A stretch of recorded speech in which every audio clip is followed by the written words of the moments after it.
NFL draft ended a few weeks ago, but we're still a few weeks away from OTA's minicamp and, of course, training camp. So right now we're in waiting mode.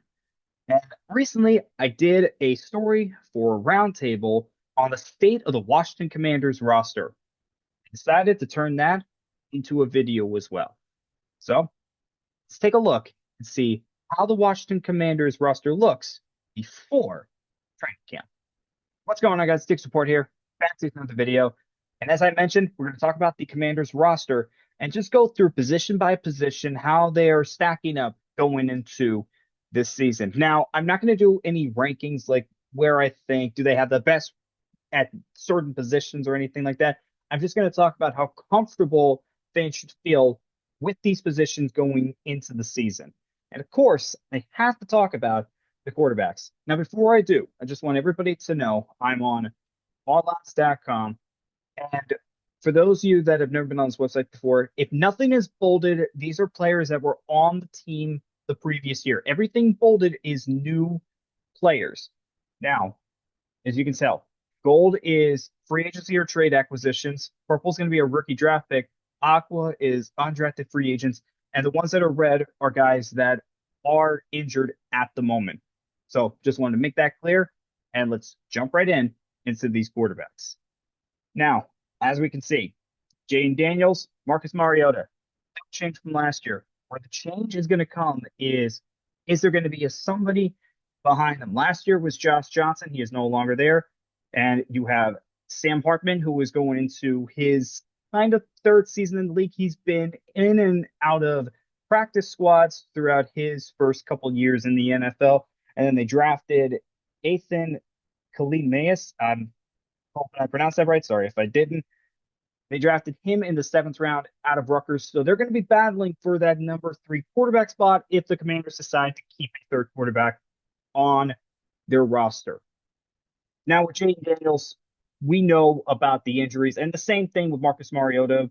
They both had injuries last year. Daniels was just struggling almost from the get-go last year with injuries.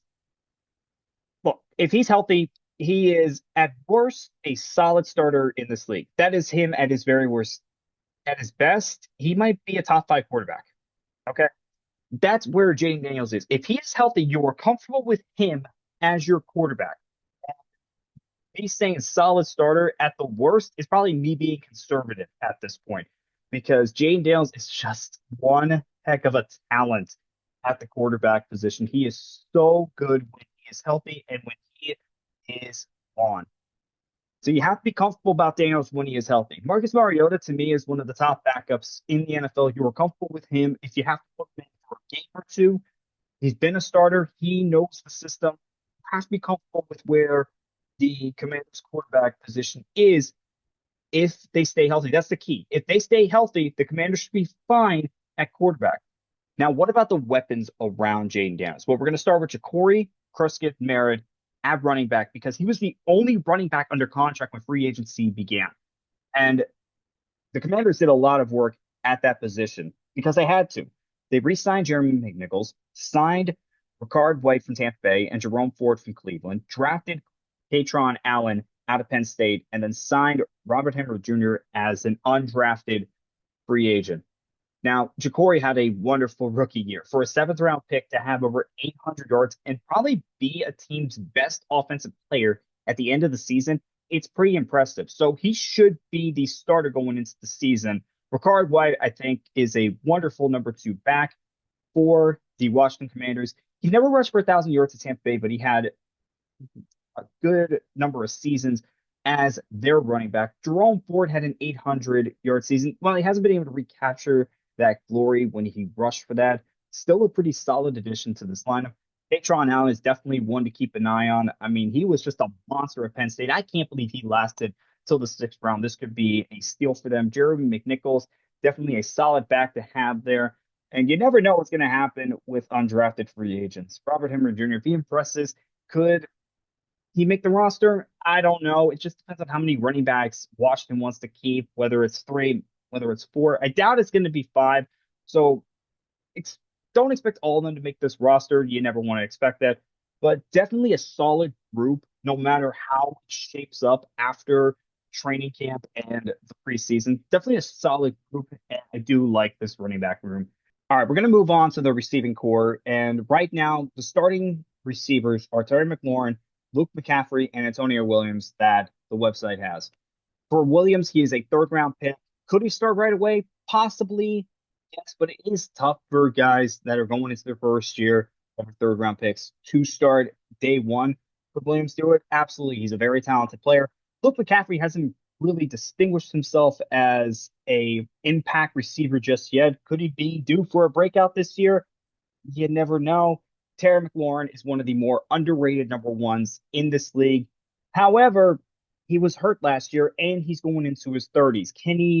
Does he have more left in the tank? That's going to be the big question with him. But when he's at his best, he's a bona fide number one in this league. Traylon Burks, they signed him after he was let go by Tennessee. Had some good solid moments for the team, but can he be a real impact player this year? That remains to be seen. De'Ami Brown and Van Jefferson were signed in free agency to help with this receiving core. Now Jefferson is trying to basically revive his career. It's been going downhill a little bit, and Brown has definitely had some moments in the NFL. Jalen Lane going into his second season was a fourth round pick last year. Jacoby Jones hoping to make roster. Both of them were undrafted free agents. Last year, two undrafted free agents. This year being Jaden Bradley and Chris Hilton Jr. and Nick Nash also fighting for a position on this team. How many receivers could we expect them to keep? I would say at least six, maybe seven. It just depends on what's going to happen and how confident should we be. I think at this point, you have to be in wait and see mode. For McLaurin, he needs to stay healthy. When he's healthy, he is a very, very dependable number one receiver, but he has to stay healthy. Luke McCaffrey has not really done much in his first 2 years. Maybe that changes this year. Antonio Williams is a third round rookie. Now, he's a very talented player, probably not the type of receiver you would expect to be there in the third round because of how talented he is. He didn't really have the season at Clemson that everybody expected. That's why he did fall to the third round. I want to see what he can do as a rookie. Can he be one of the surprises? Absolutely, but that remains to be seen. And I talked about Traylon Burks. Could he do more in his second year with the Commanders? Maybe, but there's a reason why Tennessee let him go. Jalen Lane was a fourth round pick going into his second year. Can he be more of an impact player this year? That's a big question. There's a lot of questions with this receiver core, just questions everywhere. And like I said, it's in wait and see mode at this point. Moving on to the tight ends. Chickaconko was signed from Tennessee. He's not an upper tier tight end. He's not a top 10 tight end in this league, but he's a dependable tight end. And went to Maryland, so they are familiar with him. I think this was a solid signing, good safety net for Jaden Daniels. John Bates has been with the team since they drafted him in 2021, as you can see. And then you have four other guys probably battling for one spot, maybe two, depending on what happens. I think Okonkwo and Bates make a solid tight end duo. Like I said, it's not going to be one of the best in the league, but they're going to be there to get the job done. And afterward, it's just who's going to make the roster. That's pretty much where you're at. Now, Ben Sinnott was a second round pick 2 years ago. I do have to mention that. Has the inside track for that third spot. And maybe they take another tight end. Maybe they keep another tight end. We shall see on that. But definitely, I would expect it to be Okonkwo, Bates, and then Sinnott being the three tight ends that make this roster. Not much more I really need to say on tight end, just a solid group that I think are going to get the job done. Now, for the offensive line, let's just go spot by spot, starting with Larry Tunsil, Brandon Coleman, and Foster Sorrell at the left tackle position. Look, Larry Tunsil is one of the best left tackles in the NFL. He has been ever since Houston drafted him in the 2016 draft. And yes, he is getting up in age, but he can still get the job done. Brandon Coleman was a third round pick, and he's a very dependable backup that they can have. And then you have Foster, who is looking to make this roster. We'll see if he can make the roster. Left tackle, I just don't see an issue. I just really don't see an issue. As long as Tunsil is healthy, they should be fine.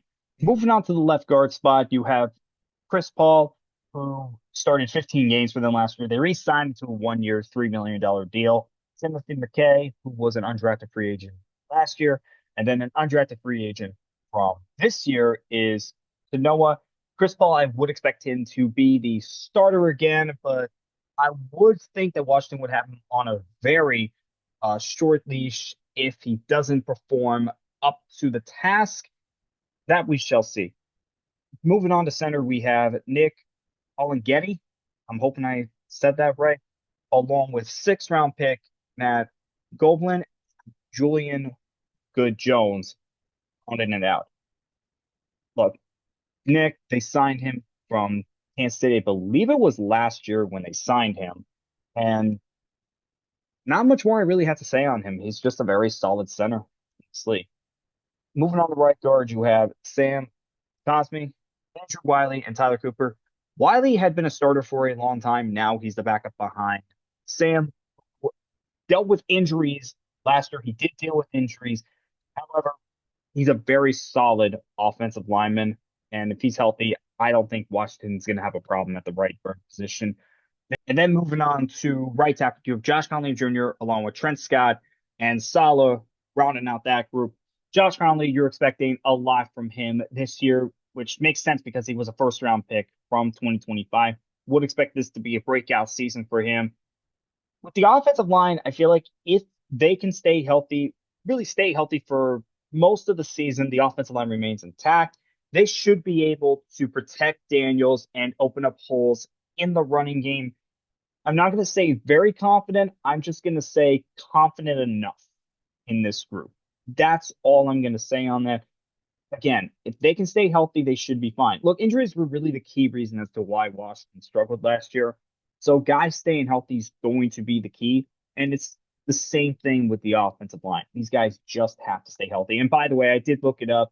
It got, I believe, 2024, not last year. I got that wrong. That's my bad. But so offensively, I think Washington's fine. I think Washington is at least in the upper half of the NFL in terms of what they could do production wise. This could be a top 10 unit by season's end. But again, they have to stay healthy, and somebody from the receiver position has to step up. That's not Terry McLaurin. There has to be a solid number two behind Terry McLaurin. Now, will it be McCaffrey? Will it be Williams? Could it be Burks? We shall see. Okay, we're going to move on to the defensive unit now. Starting with the defensive ends, you have Javon Kinlaw, Charles O, and Dietrich Wise Jr. Dietrich Wise Jr. has been in the NFL for so long. He's been a solid contributor for both the Patriots and the Commanders. This is a veteran that you would want on your team. Charles O, they got from Kansas City. There's a reason why Kansas City won as many Super Bowls as they did and went through all those Super Bowls because they had good players around. Charles was one of them. Can he do it for Washington? That's the big question. And Kinlaw they got last year from the Jets. He's got to play better. All right. He did not have a good first season with the Washington Commanders, did not have a single sack. This is somebody that needs to be better. If he plays at the level that he played when he played with the Jets, I know, hard to say that when it's the New York Jets, but he actually played well with the Jets. That's why he got the 3 year deal from the Commanders. So he has to play better. And if he does, that's just going to make this defense even better. His defense did struggle last year. Now, no stacker, you have Tim Settle, DJ Davidson, and Shai Tuntel. Tim Settle from Houston. Not a bad idea to get somebody from one of the best defenses in the NFL last year. In fact, no, not one. It was the best defense in the NFL last year. I mean, that Houston defense just dominated opponents week in and week out. And getting a nose tackle like Tim, this is just going to help out their team even more. Then you have DJ Davidson from the New York Giants. That's a good depth piece to have. And then you get Shine there as well. Phoenix team again. That's just another good depth piece there. So yeah, I think with the free agent signings that they did with Charles O, with Tim, and with DJ, I think this was the right move for them. They had to fix this defensive line because it wasn't great last year. And this is still the best guy on the unit. I mean, come on. Deron Payne is one of the best defensive linemen in the NFL. He still has it. And now he's got players around him. Now, Johnny Newton is going to be an interesting one. He's going into his third season. This is a guy that had first round grades on him, and he fell to them in the second, but we haven't really seen him produce at the NFL just yet. Could this be a breakout season for him? That would be big for them if Newton breaks out. Ricky Barber was a undrafted rookie from last year, and then an undrafted rookie from this year, Jeffrey Emba. I'm gonna say that's how you pronounce it. One of them could make this roster. We shall see. But the defensive line, I think they, like I said, I think they did a good job bringing in players to add depth to this unit. And if Deron Payne is still one of the best defensive linemen in the NFL, this unit should be fine, especially if Kinlaw shows more of what he did with the Jets than what he did with the Commanders last year. So it really just is going to depend on how this unit works together. We're going to move on to the outside linebackers now. And Odafe Oweh and Clevion Chason were signed to help this pass rush. They finished with 39 sacks last year, and that was in the lower tier, the lower half of the NFL. So these two guys brought in to help with that. Oweh and Chason both do come with question marks. With Oweh, he had double-digit sacks with the Ravens back in 2024. This year has zero with the team, gets traded to the Chargers, has 7.5 with them. I believe that was tied for second on the team. Went off against the Patriots in the playoff game. Chason also had 7.5 with the Patriots. He was a former first-round pick from the Jacksonville Jaguars. Didn't really have a lot of success until this year, so big risk with both of these players, but could come big rewards. Dorrance Armstrong, originally drafted by the Cowboys, then moved over to Washington, veteran on this team. Joshua Josephs, fifth round pick for this year. Javante Jean Baptiste, former seventh round pick back in 2024, going into his third year. And then you have Drake Jackson, DJ Johnson, Andre Carter, and TJ M. I would expect Oweh, Chason, Joseph, and Armstrong to make the 53 man. John Baptiste possibly will make it as well. I think he has a good training camp and a good preseason. He should be fine. And then the question becomes, do they keep a six guy? Probably do. So that would either be Jackson, Johnson, TJ, or Carter. We shall see what happens there. And the story of the outside linebacker is just going to be Oweh and Chase on how effective are they at getting to the quarterback in their first year as Washington Commanders. That's going to be the big one. We're going to move on to the inside position now with Leo Chenal, who was signed from the Kansas City Chiefs. Sonny Styles, who they drafted seventh overall. You still have Frankie Love and Jordan McGee, and then a few other guys that could be battling for a spot. With Styles, the fact that he fell to the seventh overall pick, I think kind of shocked some people because could have easily been a top five selection. And this is a guy that's going to be replacing Bobby Wagner. And that's going to be a huge task, let alone for a rookie, even though he's a talented rookie. It's a huge task for him. Is he going to be up to the challenge? That's something that we need to figure out.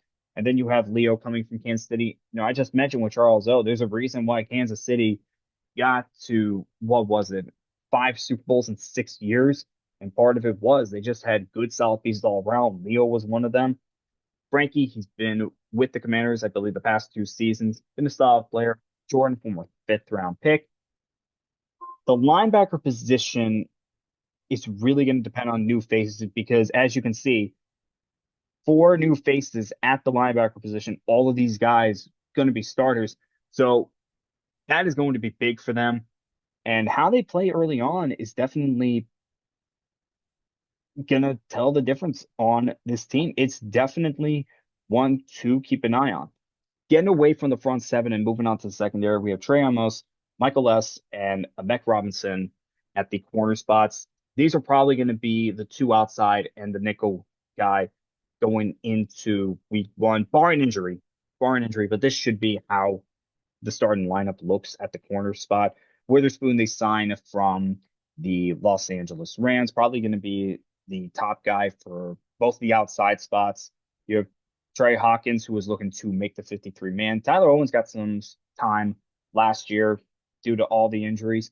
You have Darius Rush, Carlon Vogels, Knight, and Fred Davis, an undrafted free agent, rounding out these spots. For the cornerback position, they always say the more corners, the better, and I definitely believe that. How many could they keep? I would say a good amount, probably at least seven. Probably they might hold on to at least seven corners because you can never have too many corners in this league. At least six, maybe seven. Now on to the safety spot with Nick Cross. Cross, former Indianapolis Colt, former third round pick, and a guy that is a local kid, played at DeMatha, went to Maryland. Now he comes back home. And I really like this sign. I think this was one of the more underrated signings. Cross was a tackling machine and Indianapolis, one of the better strong safeties in the NFL. Will Harris, I think, is a good complement. These are good complementary safeties to have. Jeremy Reeves, career special teamer that got 8 starts last year due to all the injuries, and then Juan Martin, who has been a starter for them as well. I like the top four at the safety position. I think you have to be extremely comfortable with where the safety position is right now. Again, barring injury, this should be a very good unit at safety. And then to round us out, we have Robert McDonald, Percy Butler, and Malik Spencer. And Spencer, I would keep an eye on as well. As a guy that watched a lot of Maryland games, I did see a lot of Malik Spencer because, of course, Michigan State, Big Ten. So I saw a lot of him. Very good player. If I'm betting on anybody, if any of these undrafted rookies to make the team, I would bet on Spencer. He is a very good football player. So in the secondary, the corners, it's going to be the story with Trey and Mike, young corners. Mike going into his third year, Trey going into his second. Robertson, one of the better slot corners in the NFL. Safety, I think you have to be comfortable with where they are. As a defense, with all these new pieces, Washington is just trying to get this defense, make this defense better. And I think they achieved that. The question is going to be, will that show on the field in 2026? This is really a wait and see what happens, how this unit comes together. But with a lot of new pieces, it could work out, but there's a chance it might not. So it's really wait and see mode for the defense. But if it works out, they could be one of the better units in the NFL. Now, I will talk about special teams as well. Really, we shouldn't see any change. Tressway is one of the best punters in the NFL. I believe he's been a three-time Pro Bowler. Tyler Auld, as the long snapper, he's been a Pro Bowler as well.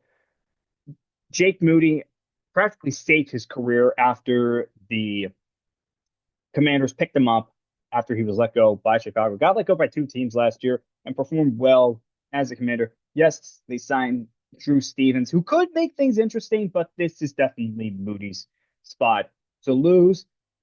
And that was a look at the Commanders roster. On the offensive side, they should be fine, barring injury. Defensively, that's going to be their biggest question mark. Can this unit work together right away? That is going to be a talking point going into the season with all the new pieces there.